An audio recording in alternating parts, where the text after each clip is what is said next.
Right, minority MPs are not happy with the finance ministry, and this is because of the advice that they wrote to President Akufo-Addo.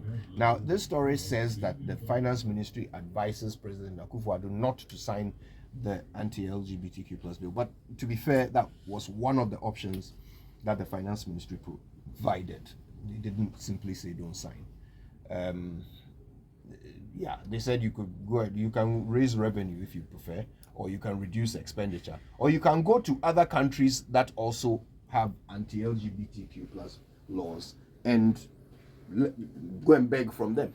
So go to Saudi Arabia or China or Russia or some other place and go and beg from them instead. So the finance ministry gave some options, but I think the one that has captured people's attention is the option of not signing the bill into law. I mean, look, there are so many things to debate here. The first one is whether or not indeed this thing will cost us $3.8 billion, right? And because you see, the finance ministry is being preemptive. They are saying things like, okay, so it may affect the disbursement of this money. It may affect the release of that money and so forth. So it seems there hasn't been any definitive, say the WHO, for example, hasn't come out and said definitively that this 1-point-something billion won't give you because of this law. No such thing has happened. But you can tell from the posture of the president when he spoke to the diplomatic community that they are expecting these things to happen. They did happen to other countries that passed such laws. So it is an expectation. The problem is that, well, Ghanaians have decided that this is the hill on which we will die. This is the one thing on which our sovereignty must be enforced. You know, we haven't enforced our sovereignty on other things. We have allowed other countries to dictate all manner of things to us, including the very value of our identity. But on this one, Yempene, we no go agree give anybody.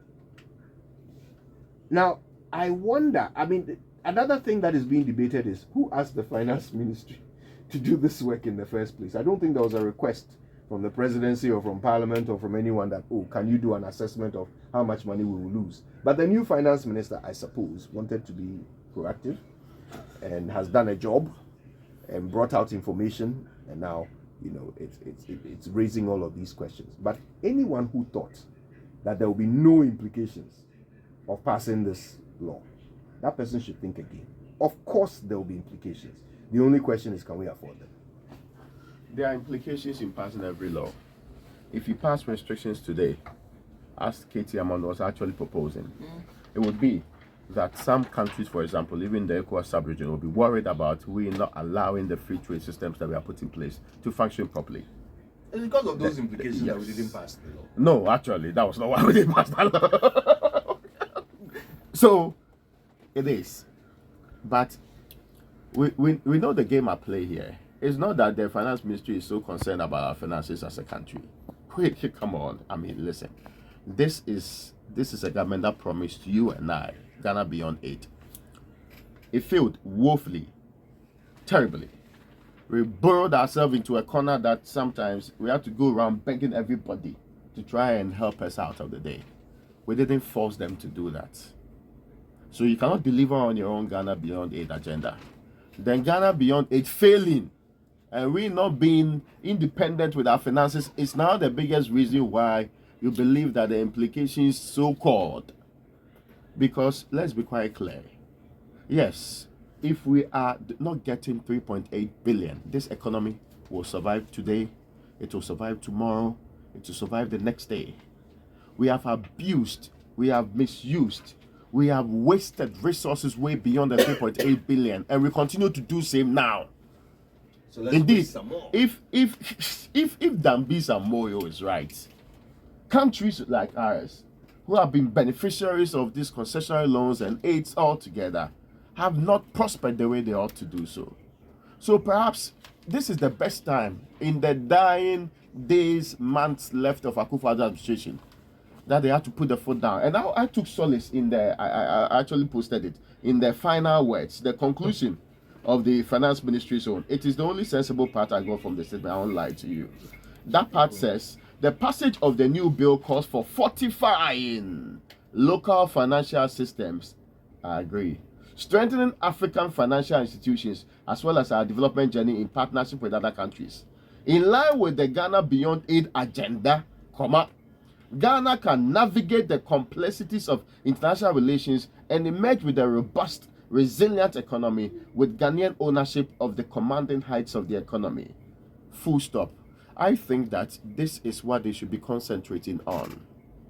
I think this is perhaps the most important reference that they should be making. Any case, let's not worry ourselves. Why? Then we should be begging China every day.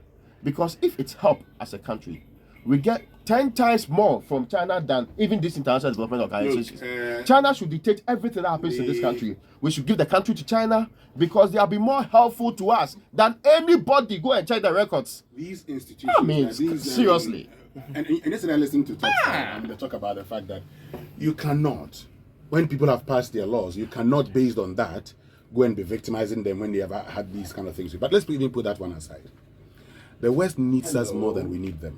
Yes. I don't know why we don't see it. They actually need us more than we need them. From energy straight down to this is the only country that's stable in the sub-region. They need us You more built than your we need MCC in this country, this Millennium Challenge Corporation. We allowed your military. Jesus Christ. They need us more than we need them. And so they cannot dictate to us. Okay? We are in a stronger position. If we decide today that we are going to Arabia, look, when Kwame Nkrumah wanted a facility to build Akosombo Dam, when they were doing a lot of, long talk and everything, when he decided to go to the east, you saw how the West quickly came in. They need us more than we need them. Hey, so do we know this? We are, well, if we didn't know, but I'm just telling you. They need us. They need us. They need us. And this is the other point. For how long will a country that says its new development agenda is the Ghana Beyond Aid be concerned about aid? Now, we've done this for a very long time. Ghana is not a country that is poor. Ghana lacks visionary leaders. That's the problem. Right. Ghana is not a poor country. We have a poor mentality, and the people who lead us are fleecing the state, unfortunately. Today, if we're to do things right, we will become one of the most prosperous nations in the world. So I think we should stop saying this Ghana Beyond Aid thing. But that's what you say you do. Oh, please. You are in an IMF program. You are worried about 3.8. All this these are funds, so. And you are still talking Ghana Beyond Aid. What's the pride there? I am sad because this is 5th of March. Tomorrow is the 6th of March. We're celebrating our 67th independence. And we're still economically sick. And we can't even just legislation. Left to us alone in Ghana, we're talking about the legality of it, the constitutionality of this act and everything. But now we're talking about 3.8 billion. Yeah. And it's aid. It's funds from elsewhere. Let's go. How do we say we're independent if we're not economically independent? It's a shame.